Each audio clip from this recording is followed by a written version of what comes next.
कवन नगरिया बजवा बाजऊ हरदिया तोरा लागोगे।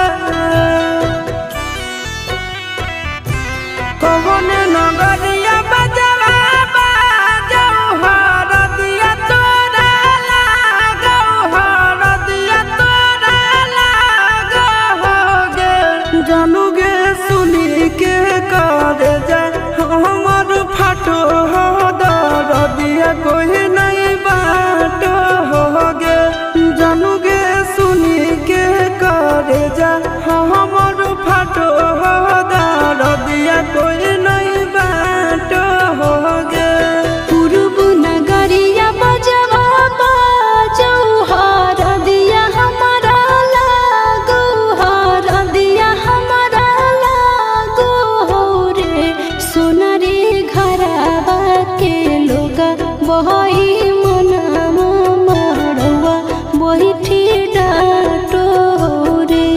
सोना रे घरवा के लोगा बहई मनवा मड़वा बैठी डाटो रे।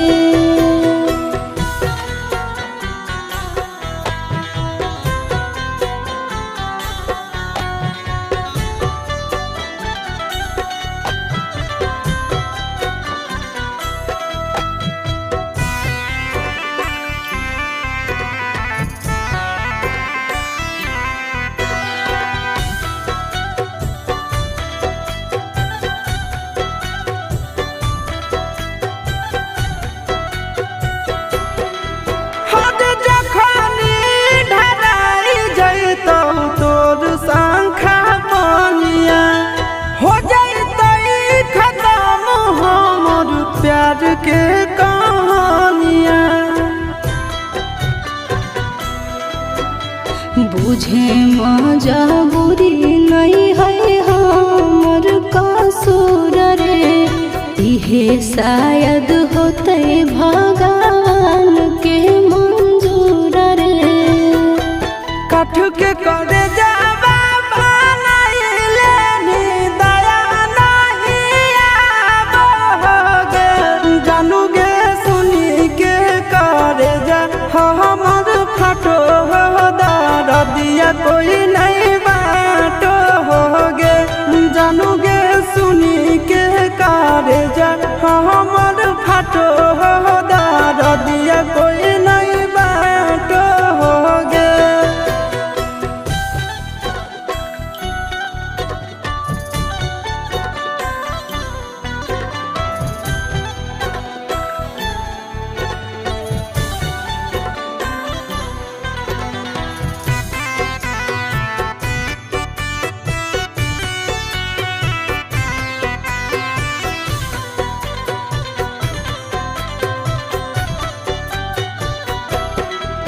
आगे तोरे नाम धड़को है दिल के धड़कनवा।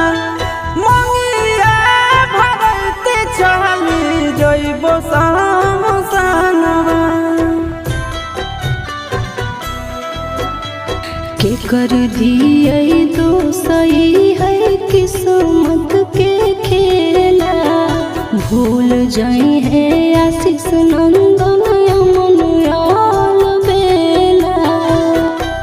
तोरा बिना हमरो कुछ न भावो हो, दुख नहीं सहावो रे।